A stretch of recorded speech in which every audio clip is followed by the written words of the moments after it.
Msichana huyu mdogo kwa bahati mbaya aliangusha tedibea wakati alikuwa amelala, na tedibea ilianguka kwenye mshumaa karibu na kitanda na kuishia kuchoma moto, kisha ikaanguka moja kwa moja kwenye sakafu na kusababisha moto kuenea haraka na kuzuka eneo kubwa la mwako. Hata hivyo, msichana huyo mdogo hakujua chochote kuhusu haya yote. Kumbe kabla ya haya, baba wa msichana huyo alikuwa na furaha sana kwenda kusafiri na mkuu wake wa kike kwa kisingizio cha safari ya kibiashara. Ghafla, mama mkwe wa huyo mwanamume aliugua. Mke wake alilazimika kumwacha binti yake achungwe na mumewe ili aweze kumtembelea mama yake. Kwa sababu ya uamuzi huu wa kijinga, mke huyo alijuta. Kwa maisha yake yote, mwanamume huyo alilazimika kwa hali ya shida kumtunza binti yake kwa muda huo. Lakini mwanamume huyo aliona kuwa wakati aliokuwa amekubaliana na mkuu wake wa kike ulikuwa unakaribia na mke wake hakuwa bado amerudi.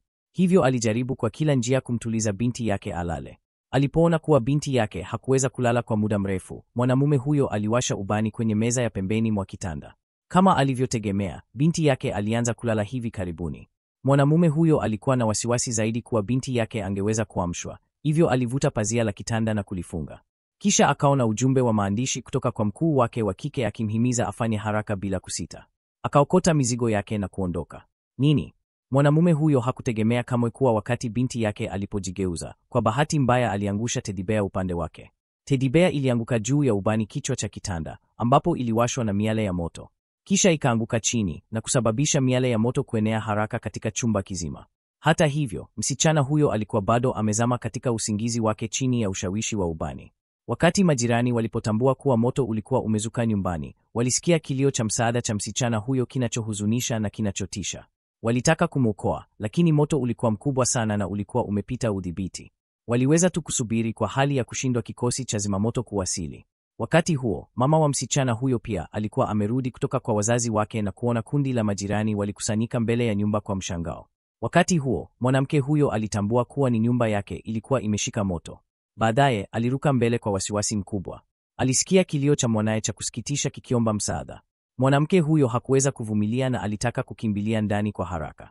Hata hivyo, alizuiwa wakati huo na majirani wema waliomwambia asubiri timu ya kuokoa ifike. Majirani walikuwa na wasiwasi kuwa mwanamke huyo angekutana na hatari zisizotarajiwa kama angekimbilia ndani. Hata hivyo, kile hawakutarajia ni kuwa gari la zimamoto lilikuwa na ajali kubwa ya trafiki njiani. Mwanamke huyo aliona kuwa gari la zimamoto halikuja kwa muda mrefu na alikuwa akilia kwa hali ya kushindwa huko nje kwa mwili wake wote. Kadri muda ulivyopita dakika kwa dakika, moshi katika chumba ulikuwa mzito zaidi na zaidi, na kilio cha msichana huyo cha msaada kilikuwa kidogo zaidi na zaidi. Na hatimaye, katika hali ya kukata tamaa ya msichana huyo, alimuita mama yake kwa nguvu zake zote na kisha akaondoka kwenye ulimwengu huu wenye mafanikio. Wakati huo, mwanamke huyo alitambua kuwa hakuweza tena kusikia sauti ya binti yake na hakuweza tena kuvumilia kuteseka nje. Licha ya pingamizi za majirani, alikimbilia ndani bila kusita. Alikimbilia ndani ya moto na alifika kwenye chumba kumtafuta binti yake na kumkinga katika mikono yake. Lakini ilikuwa imechelewa mno. Baada ya Miju kumwokoa binti yake, aligundua kuwa binti yake hakuwa tena akipumua. Hili lilimfanya ahisi kuangamia kwa kiwango cha juu na kana kwamba ulimwengu ulikuwa umefika mwisho. Wakati huo, Junior alikuwa akitewa seti ya wawili kwa ajili ya mkuu wake wa kike. Alikuwa anasumbuliwa kwa kiasi kikubwa na simu ya mke wake kiasi kwamba alikata simu yake moja kwa moja. Haikuwa mpaka Junior alipofika kutoka kwa safari yake ndipo alipopata habari hiyo na kuja hospitalini. Alipoona tangazo kuwa binti yake alikuwa amefariki kifo cha kutisha katika ajali, ilikuwa vigumu sana kwake kukubali. Junior alikataa kuamini kuwa binti yake alikuwa amefariki na alipiga kelele kwamba alitaka kumwona binti yake mwenyewe. Kwa bahati mbaya, kanuni za hospitali zinasema kuwa hakuna yeyote anaruhusiwa kuingia kabla polisi hawajachunguza mwili. Wakati huo, Miju alijifunza kuwa mumewe alikuwa akifanya fujo hospitalini na akaharakisha kwenda kumzuia mumewe. Ghafla, wakati Junior alipomwona Miju, kwa hasira alimwelekea na kumzaba kofi moyo wake usoni. Alimlaumu mke wake kwa kusisitiza kumtembelea mama yake na kumuua binti yake. Junior alimlaumu Miju kwa kila kitu. Alikuwa amevunjika moyo kiasi kwamba alianguka chini na kulia kwa uchungu. Akikabiliwa na shutuma za mumewe, Miju alisikia uchungu zaidi, kana kwamba alikuwa anachomwa na mishale 1000. Alijipiga kifua kwa nguvu, akijisuta. Kama angeweza kubadilisha maisha yake kwa ajili ya binti zake, asingesita kufanya hivyo.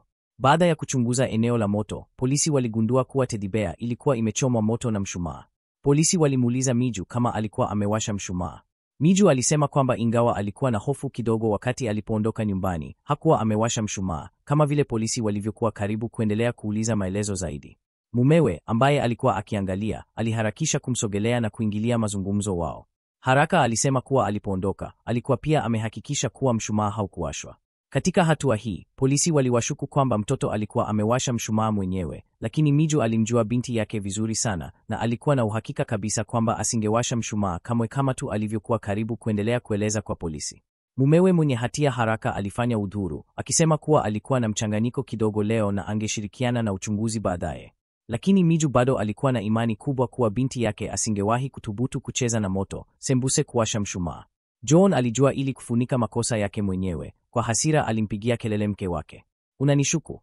Hata alimwambia mke wake, usimsingizie mtu mwingine ili kupunguza hatia yako. Junior kwa hasira alimlaumu mke wake kwa kila kitu, akimkemea kwa kutokuwa kama mama kabisa. Miju asiye na hatia alikuwa hajahimiliwa na alianguka chini, akilia kwa uchungu kwa majuto. Wakati huu, Junior kwa siri alikimbia kuelekea ngazi na kukumbuka kuwa alihitaji kupanda ndege kwa safari ya kibiashara na mkuu wake wa kike. Kisha akawasha mshumaa wa mafuta ya manukato kwenye meza ya pembeni mwa kitanda. Alipoondoka, alikuwa na furaha kiasi kwamba alisahau kuzima mshumaa wa mafuta ya manukato ambao ulisababisha moto. Junior kisha aligundua kuwa alikuwa ameua binti yake kwa mikono yake mwenyewe. Alianguka chini na, akiwa ameshindwa na majuto, alipiga ngumi zake chini ili kutuliza hatia yake. Wafanyakazi wa hospitali walimleta mizigo ya Junior. Mijo alichukua ili kuiweka pembeni, lakini yote maudhui yalianguka ghafla. Wakati alipokuwa akipanga nguo zilizotawanyika, kipande cha nguo za ndani za kuvutia kilimvutia macho. Junior alirudi kwa wakati unaofaa kuona tukio hili. Haraka alijitokeza mbele kuelezea kwamba ilikuwa mshangao kwa ajili ya Mijo. Hakuwa ameitoa nje kamwe kwa sababu alijisikia kuwa alikosea sana kwa ajali ya kifo cha binti yake. Junior mara nyingine tena alionyesha huzuni yake kwa kupoteza binti yake ili kufunika hali hiyo. Mijo, ambaye hakujua kuhusu hilo, alimwona mumewe akilia kwa huzuni hivyo na alimkumbatia kwa upole kumtuliza. Ushawishi na udanganyifu wa Junior ulifuta shaka ndogo katika moyo wa mke wake. Miju amekuwa hajaweza kushinda huzuni ya kupoteza binti yake. Akiangalia nyumba iliyokuwa imeharibiwa na moto, yote aliweza kufikiria ilikuwa picha ya binti yake akitabasamu. Kweli hakuweza kuamini uhalisia uliokuwa mbele yake na akageuka kwa huzuni. Kuwaona watoto wa watu wengine wakila hamburger kwa furaha kulimfanya Miju akumbuke siku ya ajali ya binti yake. Pia alitaka kula hamburger, lakini binti yake alikataa. Nani angefikiria kuwa huo ulikuwa ombi la mwisho la binti yake kwake kabla hajafariki. Miju kisha alinunua hamburger zote katika duka na akaenda kando ya kitanda cha binti yake. Alila zote kwa machozi machoni. Junior alimwangalia mke wake akijizamisha katika uchungu kila siku na akijitesa. Moyo wake uliumia kidogo ndani, lakini Junior angependelea kumwacha mke wake kuteseka peke yake hivi kwa maisha yake yote kuliko kumwambia ukweli.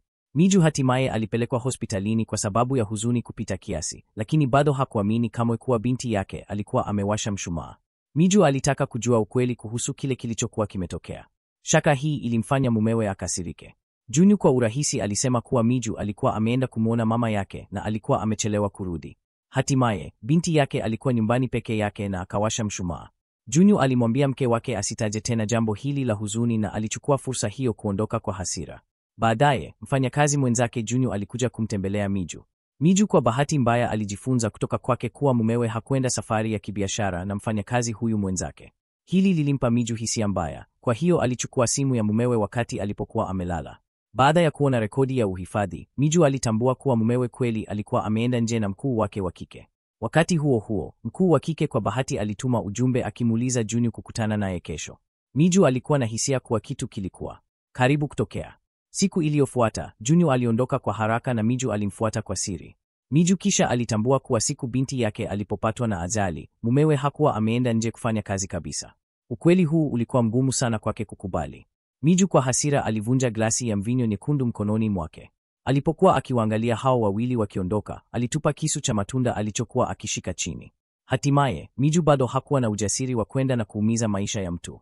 Hili lilifanya roho yake, ambayo ilikuwa tayari katika uchungu, hata zaidi kuvunjika. Miju kisha alienda kwenye chumba cha binti yake, ambapo hakuwa na sababu ya kuishi. Akiangalia vitu vya kuchezea na mazingira ya kawaida ambayo yalikuwa yamechomwa kurudi kwenye njia zilivyokuwa mpendo wa binti yake, ilimsababishia huzuni tena. Miju alikumbuka nyakati za furaha za maisha na binti yake, kana kwamba ilikuwa jana tu. Hili lilimfanya hata zaidi kujuta na kuumia. Miju hakuwa tena na kitu katika moyo wake cha kuthamini katika ulimwengu huu. Alikuwa ameshindwa kumlinda binti yake na alihisi kuwa hakuwa na uso wa kuendelea kuishi. Hata hivyo, wakati huo, ghafla na bila kukusudia alikuta ligteri ya mumewe iliyopotea katika kitanda. Hapo ndipo alielewa kwa nini mumewe alikuwa na furaha kubwa kusimamisha kila wakati ukweli kuhusu moto ulipotajwa. Kumbe mumewe ndiye alikuwa amewasha mshumaa mwenyewe na kuondoka, na kusababisha kumpoteza binti yake. Miju hakuweza kuamini kuwa mumewe alikuwa ameua binti ambaye alimpenda sana kwa mikono yake mwenyewe. Badala ya kuhisi hatia, mumewe alikuwa akikwepa majukumu yake. Miju, ambaye awali hakuwa na kitu cha kuishi kwa ajili yake, sasa alibadilisha mawazo yake na kuamua kuendelea kuishi. Alitaka mumewe kupata yale aliyostahili kwa kumusaliti na kwa kifo cha binti yao. Bila kutarajia, Junyu kisha alipendekeza talaka, na sababu ya talaka ilikuwa kwamba hakuweza kuishi na Miju, ambaye alikuwa amesababisha kifo cha binti yao. Alisema kuwa kila wakati alipomwona Miju, angekumbushwa binti yake aliyefariki, ambayo ilimfanya ateseke. Junyo alifikiri kuwa mke wake angemsihi aondoe uamuzi wa talaka. Ghafla, Miju alikubali kwa urahisi bila kupepesa jicho, na wakati Junyo alipokuwa karibu kuondoka, alikutana na mwekezaji. Kutoka kinywa cha mkurugenzi Song, alijifunza kuwa kulikuwa na mradi wa mapumziko wenye faida kubwa ukitafuta uwekezaji hivi karibuni. Junyo alionyesha nia kali na alitaka kujihusisha. Baadaye, wawili walikubaliana wakati wa kukutana mahali fulani kulijadili kwa kina. Baada ya kuondoka, mkurugenzi Song aliketi moja kwa moja mbele ya Miju. Kumbe yote haya yalipangwa na Miju kulipiza kisasi Junyo. Kama ilivyotarajiwa, baada ya Junyo kujifunza kuhusu mradi wa mkurugenzi Song, alifanya uamuzi wake na kutoa akiba yake yote. Alitumaini kupata pesa nyingi kwa wakati mmoja, lakini Junyo hakujua kuwa hii ilikuwa mtego uliopangwa kwa makusudi na Miju.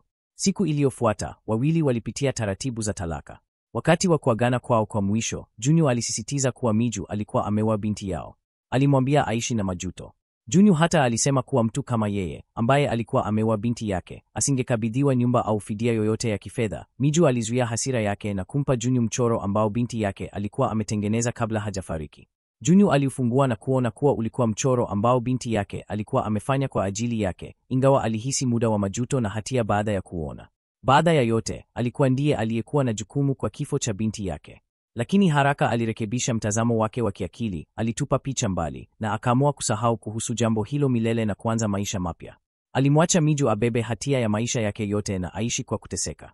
Lakini Miju, ambaye alijua tayari ukweli, aliapa wakati huu kuwa angemfanya huyu mwanaharamu afe bila eneo la kuzikwa.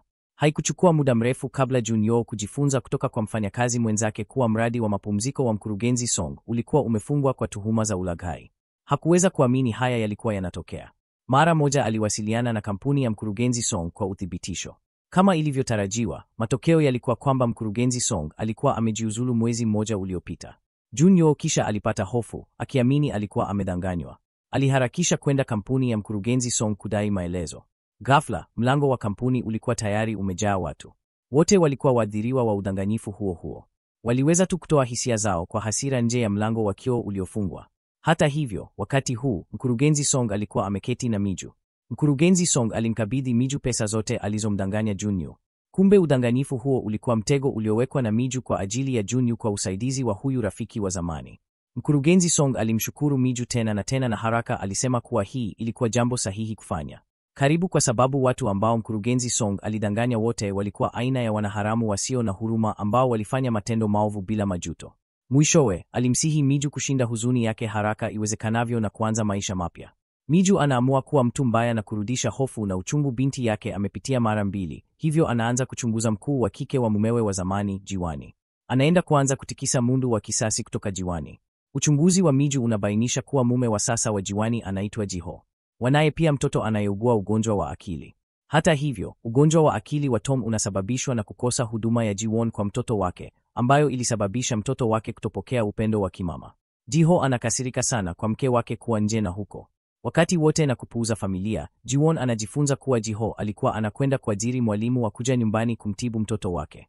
Kwa mshangao, alikataa matibabu kwa hofu kwamba hali ya mwanawe ingeweza kusambaa na angepoteza heshima.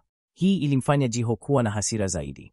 Alimwonya Jiwon moja kwa moja kwamba kama hangemtibu mwanawe, basi ndoa yao isiyofurahisha ingekwisha. Chini ya vitisho kama hivyo, Jiwon hakuwa na chaguo ila kukubali ukweli huu. Siku hiyo, Jiwon alimhoji mwalimu mpya nyumbani. Hata hivyo, mtu aliyekuja hakuwa mwingine bali Miju, aliyejaa chuki.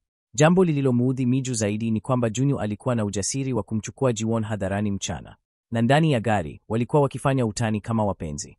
Miju, aliyekuwa akiangalia tukio hilo kutoka mbali, alihisi chuki kubwa moyoni mwake. Junyu hakuhisi hatia yoyote kuhusu kifo cha bintiye. Alifunga mikono yake na aliuma meno yake, akiapa tena kwamba Junyu angetoa gharama kubwa ya maumivu. Mijo alienda kwenye picha ya familia ya Jiwon na kutangaza vita dhidi ya Jiwon. Hivi karibuni, Jiwon alipokea barua isiyokuwa na jina ofisini. Alipofungua, alishangazwa. Ilikuwa na picha za aibu za yeye na Junyu. Jiwon pia alipata dokezo lililoandikwa, tuma hii nyumbani kwake pia. Jiwon alifikiri kuwa Jiho alikuwa amerudi nyumbani akiwa na wasiwasi juu ya mwanawe, hivyo Jiwon alimpigia simu katibu wake na kuharakisha kurudi nyumbani haraka iwezekanavyo, kwa tahadhari. Jiwon alimpigia Mijo kumwomba amsaidie kuchelewesha Jiho kupokea barua ya haraka. Wakati huo huo, Jiho alikuwa akifungua sanduku la barua ya haraka na mwanawe. Baada ya kuchukua vitu vya kuchezea vilivyomo ndani, barua ghafla ilionekana mbele yao. Miju, aliyekuwa amesimama kando, alichukua barua hiyo kwa haraka. Jiho alishangaa sana na kuuliza ilikuwa nini. Miju alidanganya na kusema ilikuwa ni mwongozo wa vitu vya kuchezea na hakumwambia Jiho maudhui halisi ya barua hiyo kwa sababu wakati huu Miju hakutaka kuumiza watu wasio na hatia ili kulipiza kisasi. Jiho alipokuwa karibu kuangalia mwongozo yeye mwenyewe, Jiwon hatimaye aliharakisha kurudi. Miju alitazama uso wa Jiwon ulionafika na kuogopa na kutabasamu kidogo. Hii ndio alichotaka kumtesa Jiwon polepole katika chumba kingine. Miju alimpa Jiwon picha na kusema kwamba ilikuwa mwongozo. Hakujua chochote. Lengo kuu la Miju lilikuwa kupata upendeleo na imani ya Jiwon, na Jiwon aliyekasirika alichukua picha hiyo kwa Junyu na kumuuliza kama mke wake wa zamani alikuwa nyuma yake. Junyu alikataa, akisema kwamba haiwezekani kuwa mke wake wa zamani. Hata hivyo, hisia ya Jiwon ilimwambia kwamba kuna uwezekano mkubwa ni mke wake wa zamani na kwamba angefaa kuchunguza mke wake wa zamani kuona kama kuna siri anazoficha. Junyu pia anaanguka kwenye mawazo ya kina. Baada ya yote, yeye ndiye aliyesababisha kifo cha bintiye. Ikiwa Miju anajua ukweli, hakika hatamwacha. Jiwon anarudi nyumbani na kuona Miju. Anatoa mkoba wa fedha kuonyesha shukrani zake kwa kumsaidia kuficha picha. Bila kutarajia, simu ya Miju inalia ghafla. Baada ya Jiwon kuondoka, anapokelea simu ya Junyu. Junyu alipomwona Miju tena, alishangazwa na hakutegemea mke wake wa zamani awe mseksi na mvutia sana. Kuacha mke wake hakukuwa mbaya kama alivyotegemea, jambo ambalo lilifanya Junyu kujihisi vibaya kidogo ndani. Ili kuzima haiba kubwa ya Miju, Junyu alijigamba kuhusu kupandishwa cheo na ongezeko lake la mshahara na hata kumkumbusha Miju kwamba alikuwa na jukumu la kifo cha bintiye ili kumchokoza Miju. Miju alijua kwamba Junyu alikuwa amekuja kumjaribu wakati huu, lakini alipuuza picha. Badala yake, alijifanya kuwa na shughuli zimemsongua kazini na kusahau kuhusu bintiye. Junyu aliondoa shaka zake kuhusu Miju, lakini Jiwon alikuwa amepoteza kabisa. Adui anayejificha kivulini ni wa kutisha zaidi, hivyo alimwomba Junyu kuwa mwangalifu katika kipindi kijacho na kutokutana tena. Bila kutarajia, Junyu alisema alitaka kuchukua fursa hii kumwacha Jiwon aende kwa Jiho na kuelezea hali hiyo, na wote wawili wanaweza kuwa na furaha wazi. Jiwon asingemruhusu Junyu kuchafua maisha yake kwa alama ya aibu. Junyu kisha alielewa kwamba alikuwa hakuna zaidi ya kitu cha kuchezea kwa Jiwon. Jiwon alimchukia mtu huyu tangu mwanzo hadi mwisho, lakini alielewa kwamba sasa hakukuwa na wakati wa kumgeukia. Kwa hiyo alimsifu tena, na Junyu mara moja aliamini, akipoteza hasira zake zote. Ili kupata imani ya Jiwon na Jiho, Miju anamtunza Tom vizuri iwezekanavyo. Bila kutarajia, alipokuwa akimogesha Tom, alisukumwa chini. Jiho alimpigia mwanawe mkaidi. Lating, Miju alifahamu kwamba matendo ya Jiho kama haya yangeweza kuongeza hali ya watoto walio na ugonjwa wa autism. Hivyo aliwahi kumzuia Jiho asipande na kumkumbatia Tom kwa upole, akimfariji Tom kwa upendo tena na tena. Mara, Tom alianza kutulia polepole katika mikono ya Niju. Jiho alimtazama mwenye huruma na mpole Niju mbele yake, na kuota kwamba kama Jiwon angeweza kumtendea mwanaye kama Niju, ingekuwa bora. Baadaye, Jiho alikuwa na huruma sana na kumleta Niju marhamu na kuitumia kwenye jeraha lake. Ghafla, mwezi usiotarajiwa wa karibu ulimfanya Jiho ahisi hisia isiyoelezeka ikijaa moyoni mwake, kama vile kukumbuka. Jiho alihisi aibu kidogo na haraka alimpa Niju moja ya nguo za Jiwon. Baada ya kubadili nguo zake, Miju alienda chumbani kwa Jiwon, akiangalia picha zao za furaha. Moyo wake uliuma. Hakika hakuweza kumruhusu mtu kama Jiwon afurahie furaha kama hiyo. Alitaka kumfanya ahisi maumivu yote aliyopata. Siku hiyo, Miju kwa makusudi alimpa Jiwon uvumba wa kulala kwa sababu alijua Jiwon alikuwa na shinikizo kubwa kazini. Jiwon alikuwa na shukrani sana kwa wasiwasi wa Miju. Hata hivyo, uvumba huu ulikuwa sawa na ule ambao binti ya Miju alikuwa ameutumia siku aliyozaliwa. Miju alijaribu kadri awezavyo kumtuliza Tom kila wakati anapokuwa na wasiwasi na kutoweza kujizuia. Hata hivyo, Jiwon alikuwa na wasiwasi tu juu ya kuokoa heshima yake. Siyo tu aliweza kumpiga kelele Tom, lakini pia alimtazama chini. Jiho pia alipandwa na hasira kabisa na tofauti hii na kumkemea Jiwon. Alikemea tena Jiwon kwa kumfanya mwanao kuwa kama alivyo sasa. Jiwon, hata hivyo, alihisi kwamba kila wakati amejitahidi sana kumtunza mwanawe na hakuhisi majuto. Hii ilimvunja moyo kabisa Jiho kwa Jiwon. Hata hivyo, Miju, aliyekuwa akiangalia tukio hilo, alionekana kuridhika sana. Lakini haijalishi jinsi Miju alitaka kumtumia Tom kulipiza kisasi kwa Jiwon. Kama mama, bado hakuweza kujisukuma kufanya hivyo. Tom kwa bahati mbaya alitengwa na kikundi katika uwanja wa michezo. Miju na Jiho wakaanza kumtafuta kwa haraka, wakiwa na mshituko. Miju alipomuona hatimaye Tom akiwa salama katika ofisi ya usalama, ghafla alikumbuka mtoto wake mwenyewe. Kila mtoto hana hatia, na hataki mtoto yeyote kukutana na ajali mbele ya macho yake. Jiho alimwangalia Miju akitokwa na machozi ya hisia za kweli kwa usalama wa Tom. Hii ilisababisha mtazamo wake wa Miju kubadilika tena. Hata hivyo, Jiho alipomwambia Jiwon kwamba mwanawe alikuwa karibu kupotea, jibu lake la kwanza lilikuwa kumlaumu Miju kwa kutomwangalia mtoto. Tom alikuja chumbani na kumuona Jiwon, na mara alijikojolea suruali. Uso wake wa kutokuamini na kuchukia kabisa ulifanya Miju amkumbatie haraka na kumtoa nje ya chumba ili kushughulikia jambo hilo. Tabia ya Jiwon kwa mara nyingine ilimfanya Jiho kukosa maneno. Juhudi za Miju katika siku za hivi karibuni zilikuwa hatimaye zimeshinda upendo na imani ya Tom. Jiho, akiangalia tukio hilo, mwishowe aliona matumaini ya kuponya mwanawe. Alimpa Miju tabasamu hafifu. Jiwon, ambaye hakuwa na furaha, alirudi nyumbani akiwa amelewa. Wakati huu, Miju akatumia fursa hii kutafuta ufunguo wa nyumba ambao Jiwon na Junyu waliishi katika mkoba wake. Siku iliyofuata, aliingia kwa siri katika nyumba ya Jiwon. Miju aliweka kamera ya uchunguzi iliyotayarishwa kwenye chandelie katika chumba cha kuishi bila kutarajiwa. Wakati huo, Junyu ghafla alikimbilia nyumbani kwa sababu ya jambo fulani. Hii ilimfanya Miju, aliyekuwa karibu kuondoka, kuogopa. Alilazimika kuharakisha na kujificha nyuma ya mapazia. Hata hivyo, Junyu alirudi nyumbani mara tu na kuona ukawaida wa mapazia. Alienda mbele. Kwa bahati nzuri, alienda tu kuchukua divai na hakujua mtu yeyote nyuma ya mapazia. Kila siku baada ya hapo, Miju angechunguza kila hatua ya Junyu na Jiwon kupitia simu yake. Siku hiyo, Junyu alikuja hata nyumbani kwa Jiwon kwa kisingizio cha mahojiano. Jiwon alikuwa na wasiwasi, akiogopa kwamba uhusiano wao ungefichuliwa. Hata hivyo, Junyu alikuwa akifurahia, akimtumia Jiwon macho ya siri na akiwa na msisimko mkubwa. Hakujali mtu mwingine yeyote. Alitamani angeweza kutangaza uhusiano wake na Jiwon hapo hapo na kuutumia kufikia upeo wa maisha yake. Baadaye, baba ya Jiwon hata alimkaribisha kwa shauku Junyu kwa chakula cha jioni nyumbani. Hii ilimtisha Jiwon kiasi kwamba alienda moja kwa moja chumbani kwake bila kujua la kufanya.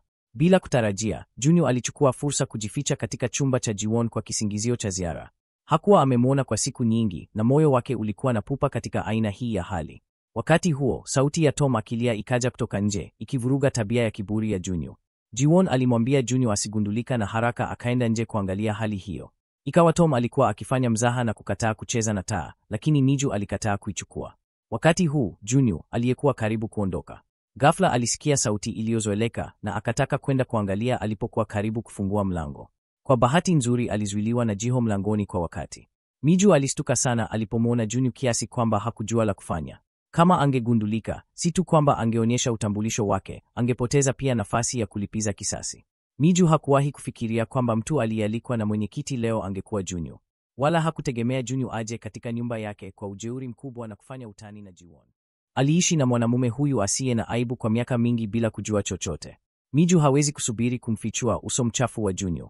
Baadaye, anapata zawadi ambayo Junyu alichagua kwa makini kwa Tom, ambayo ni vazi la bei ghali. Hii inamkasirisha Miju tena kwa sababu bintiye kamwe hakupokea zawadi kutoka kwa baba yake. Kadri anavyozidi kufikiri, ndivyo anavyozidi kukasirika na ndivyo anavyotaka kuanguka. Miju yuko tayari kuanza kuharakisha mpango wao wa kulipiza kisasi. Anatafuta nafasi ya kuongea kwa makusudi na Jiho kwa karibu mbele ya Jiwon kuhusu hali iliyoboreshwa ya Tom. Jiwon aliwaangalia wawili wakiwa na tabia isiyo wazi na akawa na hisia mbaya moyoni mwake, hivyo alimtafuta Jiho na kumshutumu kwa kutoweka umbali mzuri kutoka kwa Miju. Ingawa Jiho alieleza kwamba walikuwa wakijadili hali ya mwanawe, Jiwon bado alikuwa na ugomvi mkubwa naye. Hii ilikuwa matokeo ambayo Miju alitaka. Miju alimtafuta mwenyekiti Chabil na alitaka kutumia nguvu zake kuangamiza kabisa mkondo wa kiuchumi wa maisha ya Jiwon kwa Junyu. Ili kupata msaada na imani ya mwenyekiti Kim, Mei-jo hakuwa na chaguo ila kufichua kovu lake. Ikawa kwamba alikuwa amefanya upasuaji wa uhamisho wa moyo kwa msichana miaka 10 iliyopita, na msichana huyo hakuwa mwingine ila binti ya mwenyekiti Kim. Mei-jo alikuwa ametaka kuzikasiri hiyo milele, lakini wakati huu ili kulipiza kisasi kwa bintiye dhidi ya Junyo na Ura, alilazimika kuomba msaada wa mwenyekiti Kim. Baada ya kusikia juu ya matatizo ya kusikitisha ya mwokozi wa maisha ya bintiye, mwenyekiti Kim aliamua kuunga mkono mpango wa Miju kwa sababu kabla ya hapo, Miju aligundua kupitia ufuatiliaji kwamba Junyu na Jiwon walikuwa na fedha za siri zisizotangazwa. Miju alitaka kumtumia Rais Kim kutoa chambo ili kumuingiza Junyu katika mtego na kuharibu mkufu wao wa mtaji. Hatimaye, Rais Kim alitegemea ushawishi wake katika ulimwengu wa uwekezaji kuandaa sherehe ya uwekezaji. Watu wenye sifa ya kitaifa na uso walikimbilia kwenye tukio hilo, wakitarajia kuweza kuingia katika mradi wa uwekezaji wa Rais Kim. Bila shaka, mkusanyiko huo wa kulivutia. Sherehe ya uwekezaji bila shaka ilihudhuriwa na Junyo. Ghafla, mwanamke mwenye umbo la neema alicheza sehemu nzuri ya piano ambayo ilivutia usikivu wa kila mtu. Junyo alipomwona, alishangazwa sana kwa sababu mtu huyo hakuwa mwingine zaidi ya mke wake wa zamani, Mijo. Wakati huu, Mijo alikuwa akifanya kazi kama katibu wa Rais Kim na kuandaa sherehe hii. Junyo aliona hivi na akataka kumvuta Mijo kando ili kujua hali hiyo faragani. Hata hivyo, Mijo hakuwa dhaifu tena kama awali. Walinzi kadhaa walikimbilia nje mara moja kumzuia tabia ya ujeuri ya Juntuna na kumtupa nje. Hatua ya Mijo ilikuwa kuzuia ndoto ya Junyo ya kuwa tajiri. Ingawa Junyo alikuwa na hasira kali, alijua kwamba ikiwa alitaka kuwekeza katika mradi wa Rais Kim, bado angetegemea Mijo. Hatimaye, Junyo bado alikuwa na ujasiri wa kuomba faraga Mijo kukutana ili kupata msaada wa Mijo. Junyu aliendelea kusema kwamba alikuwa baba wa mtoto na hata alipiga magoti ardhini kuonyesha kuwa mnyonge. Miju alimwangalia Junyu akitumia binti yake aliyefariki bila aibu ili kupata kile alichotaka na akajaa hasira. Lakini alizuia hasira yake na kukubali ombi la Junyu. Mara tu Miju alipoondoka, Junyu alianza kulaani na kuonyesha uso wake wa aibu. Miju alimwambia Rais Kim kwamba lengo lilikuwa limeanguka kwenye mtego. Rais Kim pia alisema tena kwamba angefanya lolote linalohitajika kumsaidia Miju kulipiza kisasi. Junyu ameanguka kwenye mtego. Miju pia hana ajenda huko upande wa Jiwon. Ghafla anajifanya kuwa katika maumivu makubwa ya mwili mbele ya Jiho na kuzimia. Jiho hana chaguo ila kumsaidia Miju kwenda kitandani kwake na kumtunza. Hata hivyo, wakati Jione analala usiku, anapata bendeji isiyokuwa yake kitandani. Anamtafuta Jiho mara moja na kumkabili kuhusu kinachotokea. Jiho mara moja alifikiri kuwa hii ilikuwa hairitei ya Miju aliyoachia kitandani mchana alipoiona. Hata hivyo, hakukiri na alidanganya tu kwamba inaweza kuwa ni wanawake wa usafi. Asubuhi iliyofuata, Jione, aliyekuwa akienda kazini, alikutana na Miju kwa bahati. Walipopishana, Jione alisikia harufu ya manukato yaliyozoeleka. Harufu hii ilikuwa sawa kabisa na ile iliyokuwa kama nywele. Kufunga Jiwon, aliona tofauti, alichukua moja kwa moja hairitei na kuuliza papo hapo kama ilikuwa yake. Hata hivyo, Miju alikiri moja kwa moja na kujifanya kuwa anachanganyikiwa, akiuliza Jiwon alipata wapi na kwamba alipoteza na hakuwahi kuipata tena. Jiwon hakuweza kuyazuia mashaka yake kwamba mume wake hakika hakuwa aina hiyo ya mtu na kwamba yote haya yaliratibiwa kimakusudi na Miju kwa Jiwon. Alitaka tu Jiwon pia apitie uzoefu wa jinsi inavyohisi kugeukiwa na mtu unayemwamini. Lakini ingawa Jiwon alijaribu kujituliza, bado alihisi wasiwasi kidogo kuhusu Miju na moyo wake ili kuondoa kabisa. Kutuliza shaka za ndani, Jiwon kwa makusudi alimpigia simu Miju. Jiwon alisema kwamba hakuwa na uhusiano wa kimapenzi na mumewe kwa muda mrefu, kwa hivyo alimwomba Miju apange chumba cha kimapenzi kwake. Alitaka kunywa divai nyekundu jioni ili kuboresha uhusiano kati ya mume na mke. Hata hivyo, Jiwon kwa ujasiri alifikiri kwamba kila kitu kingefichuliwa kwa udanganyifu huu. Wakati huu, uso wa Miju ulionyesha tabasamu la hila, kwa sababu hii ni nafasi yake ya kutekeleza mpango wake wa kulipiza kisasi. Miju kisha kwa makini alipamba chumba kulingana na maagizo ya Jiwon. Hakuweka tu pajama za kuvutia, lakini pia alitawanya maua ya buga. Hata kwa makusudi aliweka pete katika chumba cha Tom kwa sababu alijua kwamba Jiho angeenda kwenye chumba cha Tom kwa muda aliporudi, na pete hiyo ilikuwa sawa na ile ambayo Junyu alikuwa amempa Jiwon kwa siri. Lakini Jiwon aliogopa kwamba Jiho angeipata, kwa hiyo aliitupa kwenye takataka kwa chuki isiyotarajiwa. Miju aliipata kwa bahati na kuihifadhi kama chombo cha kulipiza kisasi. Kama ilivyotarajiwa, Jiho mara moja aligundua pete hiyo baada ya kurudi, na maneno na kupenda Jiwon yalikuwa yamechorongwa ndani ya pete. Hii ilimfanya Jiho achanganyikiwe kwa muda. Wakati huo, Jiho alipokea simu kutoka kwa Miju. Upande mwingine, Jiwon alikuwa mwenye furaha kwa chumba ambacho Miju alikuwa amempangia kwa umakini, na mashaka yake juu ya Miju yaliondolewa. Hivyo akaoga, akabadilisha pajamas zake, na kusubiri Jiho kufika. Hata hivyo, Jiwon alisubiri mpaka usiku wa manane lakini Jiho hakuja. Alimpigia simu Jiho mara nyingi lakini hakuwa na jibu. Alijifunza kutoka kwa mlezi kwamba Jiho alikuwa ameondoka kwa haraka. Wakati huu, Jiho alikuja kwa Miju. Ikaonekana kwamba Miju kwa makusudi alilewa ili kuharibu mpango wa Jiwon. Kisha aliwasiliana na Jiho kumwambia kuhusu shauku yake kwa bintiye. Jiho hakuwa na chaguo ila kubaki karibu na Miju alipokuwa akiteseka. Wakalala wote wawili ndani ya gari. Wakati huo huo, Jiwon aliendelea kupiga simu ya Jiho, lakini Miju kwa siri alikata simu zote. Jiwon alikuwa amekwenda kutoka msisimko hadi uchungu wa moyo na hakuwa amelala usiku wote.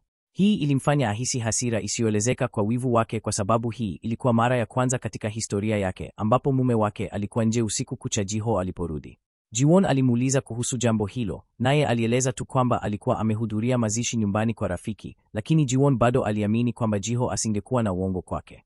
Alikuwa na uhakika kwamba mume wake asingeweza kufanya chochote kumgeuka. Hata hivyo, Jiho alichukua pete iliyowekwa maneno na kupenda na kujiuliza ni nani aliyempa Jiwon. Hisia mbaya ilisambaa moyoni mwa Jiho. Miju alikuja kampuni kumshukuru Jiho kwa kumtunza usiku uliopita na alitaka kumwalika kwenye chakula cha jioni. Wakati wawili hao walikuwa wakiondoka, walijikuta wakionekana na Junyu ambaye alipiga picha. Kwa bahati nzuri, hakuona uso wa Miju. Kisha Junyu alimpa Jiwon picha hiyo. Jiwon alitazama picha ya Jiho akiwa na mwanamke wa ajabu na uso wake ulibadilika haraka. Alihusisha na mume wake kutokuja nyumbani usiku uliopita na alitambua uzito wa hali hiyo. Junyu hakuweza kusubiri Jiwon kuwa na mgogoro na Jiho, hivyo alidai kwamba angeweza kupata mahali Jiho alipo.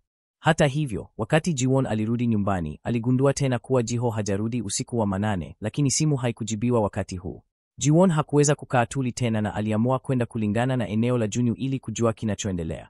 Wakati huo huo, Jiho na Miju walikuja mtoni kutembea baada ya chakula cha jioni. Jiho, kupitia mawasiliano yake na Miju siku hizi, aligundua kwamba kila alipokuwa naye, daima angeachilia wasiwasi wake na kufurahia mazungumzo ya kupendeza, hisia ambazo Jiho hakuwa amepata kwa muda mrefu. Jiho hata aliona kamba ya kiatu cha Miju kulegea na alipiga magoti kumfungia. Wakati huu, Jiwon alifuata nafasi na akafika mtoni wakati huo huo kuona mandhari hii ya kuvutia sana bila kusema neno. Mara moja alijiandaa kwenda juu kugundua hali hiyo ilikuwa vipi. Wakati huu, Miju aligeuka kichwa na akatokea kuona Jiwon akitembea kuelekea kwake. Alijua kuwa kulikuwa na jambo fulani baya. Alimwambia uongo Jiho kuwa alikuwa na dharura na akaondoka haraka. Ura aliona mwanamke wa ajabu akiondoka na akamfuata kwa haraka. Miju akaongeza mwendo wake na kukimbia kwenye eneo la ujenzi lililoachwa. Lakini alipofika ghorofa ya 2, aligundua kuwa hakukuwa na njia ya kutoka mbele yake, akiona kuwa Ura, ambaye alikuwa karibu kumkamata. Miju hakuweza kabisa kumruhusu Jiwon kugundua utambulisho wake sasa, hivyo alikaza meno na kuruka kutoka ghorofa ya 2. Kwa bahati nzuri, ilikuwa ni fimbo ya chuma tu iliyosababisha jeraha la juu. Miju alivumilia maumivu makali kutoka kwenye jeraha, akafunika tumbo lake na akaondoka haraka kutoka eneo hilo. Wakati Jiwon alisikia kelele na kuja hapa, hakuona tena sura ya Miju. Aliona tu damu iliyobaki chini. Lakini Jiwon alihisi kuwa mtu kutoka nyuma alikuwa wa kawaida sana kwake. Mara moja alimshuku Miju ili kuthibitisha wasiwasi wake. Mara moja alimpigia Miju. Jiwon alisema uongo kuwa Tom hakuwa akijisikia vizuri na alimwomba Miju kuja nyumbani katika dakika 30. Miju, ambaye alikuwa na wajibu wa kutimiza, hakuwa na chaguo ila kukubali kwa shida ili kurudi nyumbani ndani ya dakika 30 katika vijijini hivi vya mbali. Miju alipuuza usalama wake na kusimamisha lori lililokuwa likiendesha kwa kasi, ingawa dereva wa lori alimlaani matendo ya Miju. Alikubali kumchukua baada ya Miju kutoa zawadi kubwa. Miju alirudi nyumbani haraka kadri alivyoweza, akifika hatua moja mbele ya Jiwani. Kwanza, alitibu majeraha yake akiwa na uvumilivu mkubwa wa maumivu. Kisha akabadilisha mavazi safi na kwenda chumba cha Tom. Alipokuwa karibu kuficha nguo zenye damu, Jiwani ghafla alifungua mlango. Kwa hofu, Miju haraka alijipanga na akasimama mbele ya sanduku ambalo alikuwa akificha nguo. Jiwani aliona kuwa alikuwa akifanya vitendo vya kushuku na alitaka kwenda kumchunguza katika wakati huu mgumu. Kwa bahati nzuri, Tom aliamka wakati huu na kuingilia kati. Kwa hatua inayofuata ya Jiwon, Tom, ambaye tayari alimchukia mama yake, aliona Jiwon akigombana ndani ya chumba chake, akimwambia aondoke haraka. Jiwon hajawahi kufikiria kuwa moyoni mwa mwanae hakuwa muhimu kama mwalimu. Angeweza tu kuondoka chumbani kwa hasira. Jiwon aliyerudi chumbani kwake, alihisi wasiwasi zaidi na zaidi. Alifikiria tena mgongo wa mtu aliyemuona kando ya mto kutoka mtindo wa nywele na mavazi. Ililingana na Miju kikamilifu. Kwa hiyo siku iliyofuata, Jiwani alimuuliza Miju ampeleke Tom kuogelea ili kuona kama Miju alijeruhiwa. Kama angepatikana amejeruhiwa, basi angeweza kuwa na uhakika kuwa alikuwa mwanamke yule. Hata hivyo, Miju, ambaye alikuwa amejiandaa awali, hakumruhusu Jiwani kumuona badala yake. Alicheza na Tom majini akiwa na mtazamo wa kutojali. Katika hali hizi, Jiwon alilazimika kuondoa shaka zake kuhusu Miju. Kwa kweli, alihitaji tu kuendelea kutafuta kwa muda mfupi ili kuona madoa ya damu kwenye suti ya kuogelea ya Miju. Miju hatimaye alimudu kuvumilia maumivu na kuepuka mgogoro huu. Hii pia inaonyesha kuwa Miju amekuwa na nia ya kulipiza kisasi kwa binti yake kiasi kwamba hatatetereka katika kusonga mbele kwa ujasiri. Jiwon anajua kuwa ufunguo wa kutatua mgogoro huu wa uhusiano bado utapatikana kwa mumewe, hivyo alichukua hatua ya kukiri kwa Jiho kuwa matendo yake madhubuti yalikuwa yameharibu familia. Hata hivyo, Jiho hakujali msamaha wa Jiwon wakati huu, na kwa hasira alimuondoa kutoka mikononi mwake na kisha akatoa pete iliyochongwa na maneno I love you Jiwani. Mandhari haya yasiyotarajiwa yalimfanya Jiwani ajisikie vibaya na alilazimika kueleza kuwa ilikuwa utani na mfanyakazi mwenzake. Jiho, ambaye alikuwa amekuwa na masikitiko kwa Jiwani kwa muda mrefu, alisema tu kwamba hakujali jambo hili. Jiwani alijaa wasiwasi kuhusu jinsi pete, ambayo bila shaka alikuwa ametupa, ilionekana mikononi mwa Jiho. Hata anashuku kuwa Jiho tayari amegundua siri yake na ndiyo sababu alianza kujitenga naye kwa makusudi. Miju, kwa upande mwingine, anaanza kumvutia Junyu kwa miradi ya uwekezaji yenye faida kubwa na hatari ndogo. Kama Miju ni katibu kaimu wa mwenyekiti Kim sasa, Junyu hasisiti kujiunga. Hata hivyo, Miju anaweka kiwango cha shilingi bilioni 3. Kwa makusudi anamdhihaki Junyu kwa kuweka kiwango cha juu na asitarajie mambo mazuri. Junyu alisema kuwa angeweza kupata shilingi bilioni 3 kwa urahisi. Miju alimtazama Junyu mwenye kiburi na alifurahi kwa siri. Gumbag hatimaye alishika chambo. Lazima afanywe kupoteza kabisa kiasi kwamba atashuku maisha yake mwenyewe. Junyu alikuwa karibu kuhamisha pesa kutoka akaunti ya siri ya Jiwon, lakini aligundua kuwa nywila ilikuwa imebadilishwa, hivyo alijiandaa kukutana na Jiwon kujaribu kujua nywila ya akaunti. Miju alijifunza hili kutoka kwa ufuatiliaji na akaja na mpango wa kulipiza kisasi kwa Junyu. Kwa makusudi alimchukua Tom kwenye hoteli ambayo Junyu na Jiwon walikuwa wakikutana kwa chakula cha jioni na akasahau kuleta pochi yake. Kwa hiyo Miju alimpigia Jiho ili kuja kumsaidia kulipa. Alipomwona Jiwon akitokea, alionyesha mshangao tena na kumuuliza Jiho kama huyo alikuwa Jiwon. Jiho mara moja alijua kuwa alikuwa mke ambaye alikuwa safarini kwa ajili ya biashara. Miju kwa makusudi alimuuliza Jiwon alikuwaje hapa kama alikuwa safarini kwa ajili ya biashara. Jiho tayari alikuwa na hisia mbaya moyoni mwake. Alimwacha Miju nyuma na haraka akamfuatia Jiwon. Ikagunduliwa kuwa leo ilikuwa ukumbusho wa miaka 3 tangu Junyu na Jiwon wakutane. Wote wawili walikuwa wanakaribia kusherehekea wakati huu mzuri wakati Jiho, akiwa na hasira, alifika mlangoni na kubisha hodi wakati huu. Miju alimpigia Jiwon simu na kumwambia kuwa Jiho alikuwa tayari mlangoni.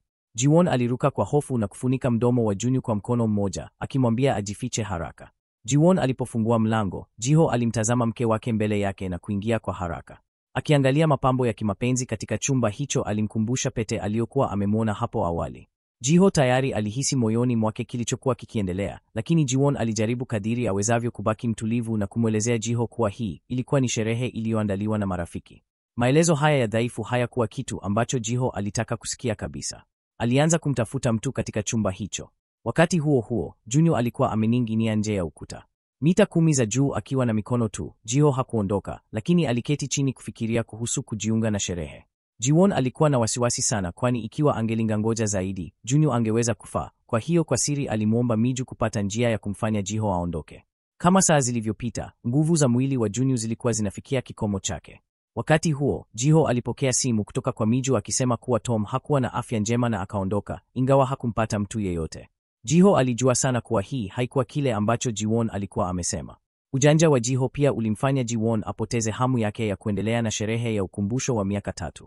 Sababu ambayo Miju aliishia kumsaidia Jiwon ilikuwa ni kuimarisha imani ya Jiwon kwake. Baada ya tukio hili, Jiwon alitupilia mbali shaka zake zote kuhusu Miju. Usiku huo, Jiwon alichukua picha za zamani na alitaka kukumbuka siku nzuri za zamani na Jiho na kuelezea matumaini ya kurudi kwenye hali ya mwanzo wa uhusiano wao. Wakati huu, Jiho, ambaye alikuwa amevunjika moyo, alimwambia Jiwon asijilaumu yeye mwenyewe kama mpumbavu tena. Alikuwa amemvumilia tu ili kuepuka kuumiza watoto, lakini hakuwahi kufikiria kuwa mwishowe watoto wangepata mateso zaidi. Jiho hatimaye alisema kwamba wao wawili wanapaswa kutumia fursa hii kutulia na kuzingatia upya uhusiano wao. Wakati huu, Jiwon asiye na matumaini alimpigia simu rafiki yake wa karibu kumwelezea malalamiko yake, akimwambia kuwa mume wake alimwacha katikati ya usiku na kukimbia. Miju alikuja dirishani na kuona mazingira ya nje, akimfariji Jiwon na kumwambia awe na uhakika kwamba wanaume ni kama hivi. Hawataendelea kuwa na hasira kwa muda mrefu na hivi karibuni watarudi. Baada ya kukata simu, Miju alifunua uso wake wa kweli. Siku hiyo, Jiwon ghafla alihisi maumivu makali kwenye tumbo lake la chini na kuanguka chini. Alipofika hospitalini, maumivu yalizidi kuwa mabaya zaidi. Alimsihi daktari kumsaidia haraka iwezekanavyo. Daktari alionekana mwenye wasiwasi, lakini alimwambia Jiwon aende kusajili kwanza na kulipa ada za hospitali. Jiwon, ambaye hakuwa na chaguo, alilazimika kuvumilia maumivu na kumpigia simu mume wake. Lakini simu ya mume wake haikujibiwa wakati huu muhimu. Wakati huu, Jiho alikuwa amealikwa na Miju kuja nyumbani kwake kama mgeni, na simu yake kwa Jiho ilionekana tu na Miju na kukatwa moja kwa moja. Hakuwa na chaguo ila kumfikiria rafiki yake wa karibu Miju, ambaye alikuwa ameweka kiapo cha undugu, na kumpigia simu aje hospitalini kumsaidia na utaratibu wa matibabu. Miju kisha alimpata Jiho na hakumwambia kuhusu hali ya sasa ya Jiwon, lakini alidanganya kuwa rafiki yake alikuwa amelazwa hospitalini na kuachwa peke yake. Hivi karibuni Miju alifika haraka hospitalini na kushughulikia taratibu zote kwa niaba yake. Wakati huu, daktari pia alikimbia na kumwomba Jiwon afanyiwe upasuaji mara moja, akielezea kuwa alikuwa na ujauzito wa ghafla nje ya mfuko wa uzazi. Jiwon hakuweza kuamini na kujiuliza vipi ilifikia hapa. Ili kuzuia hili lisijulikane, mara moja alimwomba Miju kuweka siri. Jiho, ambaye alikuwa amerudi nyumbani, alichukua simu yake na hatimaye aliona ujumbe wa maandishi ambao Jiwon alikuwa ametuma awali. Kwa hiyo aliamka haraka na kukimbilia hospitalini. Miju alimtazama Jiwon, ambaye alikuwa bado hajapata fahamu baada ya upasuaji, na hasira yake haikuweza kutulia kwa sababu alijua kuwa mtoto lazima awe ni wa Junyo. Wakati huu, Miju alikumbuka kuwa binti yake, ambaye alikuwa amewawa katika moto, pia aliwawa na mwanamke huyu mbele yake.